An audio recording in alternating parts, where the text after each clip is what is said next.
नमस्कार विद्यार्थी मित्रांनो, आजच्या या व्हिडिओ लेक्चरमध्ये आपण ग्रुप बी 2023ला विचारलेल्या एका प्रश्नावरून कॉल या क्रियापदाची फ्रेझल वर्ब ही संकल्पना समजून घेणार आहोत.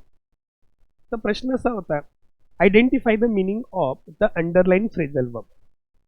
सेंटेन्स होतं, will you call on him today and tell him that he is to reach the office by 7 AM tomorrow. Call on या फ्रेझल वर्बला अंडरलाइन केलेलं होतं. ऑप्शन आहेत to shout, to remember, to pay a visit, to invite.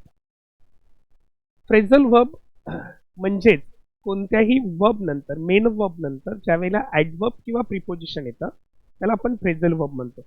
आणि त्याच्यानंतर ज्यावेळेला verb नंतर adverb किंवा प्रिपोजिशन येतं तेव्हा त्याच्या मूळ अर्थामध्ये बदल होत असतो आणि त्यामुळे त्याचा अर्थ आपल्याला संदर्भानुसार योग्य घेणं खूप गरजेचं असतं. या ठिकाणी तुमच्या लक्षात येईल की will you call on him today and tell him that he is to reach the office by 7 AM tomorrow. Will you call on him today, उद्या तू त्याला भेटशील का, असा प्रश्न या ठिकाणी विचारलेला आहे आणि त्यामुळे याचं उत्तर to pay a short visit to अशा अर्थाने आहे. जनरली आपण कॉल ऑन हे जे फ्रेझल वर्ब आहे, ज्यावेळेला if you visit someone for specific purpose और usually formally then you can use a phrasal verb call on. तर अशा पद्धतीने कॉल ऑन हे फ्रेझल वर्ब याचं मिनिंग होतं to pay a short visit. तर फ्रेझल वर्बच्या बाबतीमध्ये पहिलं महत्त्वाचं आपल्याला समजून घ्यावं लागतं की phrasal verb, what is a phrasal verb. तर phrasal verb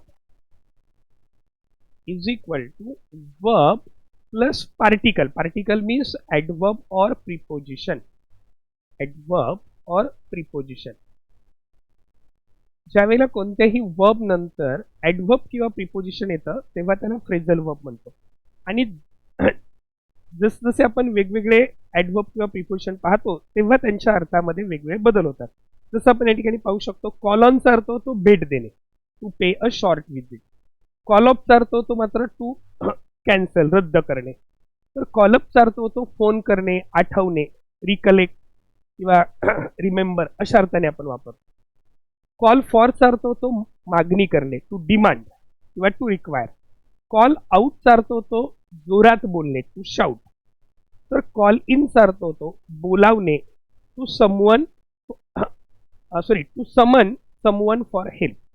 to summon someone for help त्यावेळेला आपण कॉल इन हे फ्रेझल वर्ब वापरतो. ते थोडक्यात क्रियापदानंतर जर क्रियाविशेषण किंवा शब्दयोग्य वेळ बदललं तर त्याच्या अर्थामध्ये बदल होतो.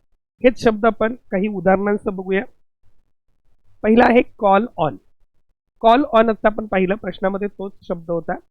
कॉल ऑनचा अर्थ होतो to pay a visit to, एखाद्याला भेट देणं. म्हणजेच उदाहरणार्थ the prime minister called on the president at Rashtrapati भवन.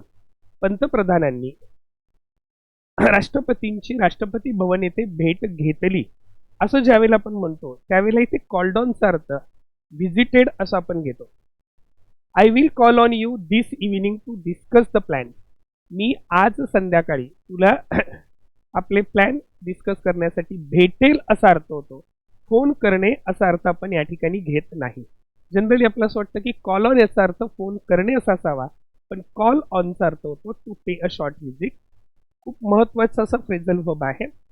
पुढे कॉल ऑफ आहे. कॉल ऑफ आपण पाहिलं मगाशी. कॉल ऑफ हे फ्रेझल वर्ब आपण टू कॅन्सल, रद्द करणे अशा अर्थाने वापरतो. आता ते ट्रान्झिटिव्ह फ्रेझल वर्ब आहे. The cricket match was called off because of heavy rain. मुसळधार पावसामुळे क्रिकेटचा सामना रद्द करण्यात आला, कॅन्सल करण्यात आला. तर या ठिकाणी कॉल्ड ऑफचा अर्थ कॅन्सल्ड असा होतो. The union called off the strike after negotiation. तडजोडीनंतर युनियनने तो स्ट्राईक रद्द केला, कॅन्सल्ड अशा अर्थाने आपण कॉल्ड ऑफ हे फ्रेझल वर्ब वापरला. नेक्स्ट आहे कॉल अप. कॉल अपचे दोन अर्थ होतात. कॉल अपचा एक अर्थ होतो टू टेलिफोन आणि दुसरा अर्थ होतो to recollect. Recollect means to remember, to recall अशा अर्थाने आपण वापरतो. He called me up late at night. त्याने रात्री उशिरा मला फोन केला. इथे त्याचं मिनिंग टू फोन असा होईल, टू टेलिफोन असा होईल. The old song called up memories of my childhood. जुन्या गाण्याने माझ्या बालपणीच्या आठवणी मला आठवल्या. इथे मात्र कॉल्ड अपचा अर्थ रिकलेक्ट, रिमेंबर, रिकॉल अशा अर्थाने आपण घेऊ. पुढे आहे कॉल फॉर. कॉल फॉर या फ्रेझल वर्बचं मिनिंग होतं to require or to demand. To require or to demand. या ठिकाणी आपण पाहू शकतो this difficult situation calls for great courage. या अवघड परिस्थितीला खरोखरच धाडसाची गरज आहे. म्हणजेच ही अवघड परिस्थिती धाडसाची मागणी करते. अशा अर्थाने डिमांड अशा अर्थाने आपण या ठिकाणी कॉल्स फॉर हे फ्रेझल वर्ब वापरला. किंवा the protesters called for immediate justice. आंदोलकांनी तत्काळ न्यायाची मागणी केली. टू डिमांड अशा अर्थाने टू डिमांड किंवा टू रिक्वायर. ज्यावेळेला आपण हे दोन सेंटेन्स पाहतो this typical situation calls for great courage म्हणजे this difficult situation requires great courage असा अर्थ होतो.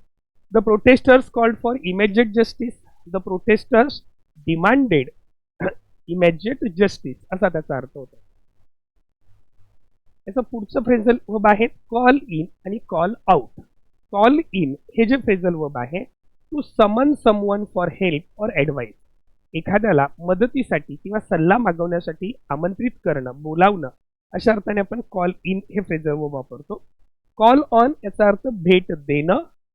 कॉल इन याचा अर्थ भेटायला बोलविणं आमंत्रित करणं. We had to call in a specialist to fix the machine. हे मशीन दुरुस्त करण्यासाठी आपल्याला एखाद्या स्पेशालिस्टला बोलवावं लागेल अशा अर्थाने कॉल इन हे फ्रेझल वर्ब वापरले आहे. कॉल आउट याचा अर्थ टू शाउट मोठ्याने ओरडणे किंवा to ask someone to come to an emergency. आपण कुठेतरी अडचणीत आहोत आणि अशा वेळेला एखाद्याला मदतीसाठी साथ घालणे हाक मारणे अशा अर्थाने आपण कॉल आउट हे फ्रेझल वर्ब वापरतो. The fire brigade was called out twice last night. काल रात्री फायर ब्रिगेडला 2 वेळा बोलावण्यात आला. तर अशा पद्धतीने या ठिकाणी आपण कॉल या क्रियापदाशी संबंधित फ्रेझल वर्ब पाहिले. हे तुमच्या लक्षात आलं असेल की एका क्रियापदानंतर वेगवेगळे प्रिपोजिशन्स किंवा ॲडवर्ब वापरल्यामुळे त्यांच्या अर्थामध्ये अतिशय बदल आपल्याला दिसून येतात. म्हणजे थोडक्यात आपण एक सारांश घेऊ. पहिलं फ्रेझल वर्ब आपण पाहिलं महत्त्वाचं कॉल ऑन की ज्याचा अर्थ होतो टू विजिट समवन. दुसरं फ्रेझल वर्ब कॉल ऑफ की ज्याचा अर्थ होतो cancel or event cancel an event. Call अपचा अर्थ होतो मात्र फोन ऑर रिमेंबर. कॉल फॉरचा अर्थ होतो रिक्वायर ऑर डिमांड. किंवा कॉल इन असेल तर त्याचा अर्थ होतो to summon someone for advice or help. किंवा कॉल आउट याचा अर्थ असेल होतो कॉल आउट असेल तर टू शाउट. म्हणजेच या अर्थामध्ये होणारे बदल हे अभ्यासणं खूप गरजेचं आहे. आणि परीक्षेला आपण पाहतो की याच्यावर वारंवार प्रश्न विचारले जातात. प्रत्येक प्रश्नपत्रिकेमध्ये 2 ते 3 प्रश्न याच्यावर विचारले जातात.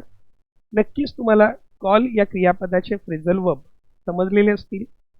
व्हिडिओ आवडल्यास सर्वांनी लाईक करा, शेअर करा आणि ही माहिती जास्तीत जास्त अभ्यास करणाऱ्या विशेषतः स्पर्धा परीक्षेची तयारी करणाऱ्या आपल्या विद्यार्थी मित्रांच्यापर्यंत पोहोचवा. धन्यवाद.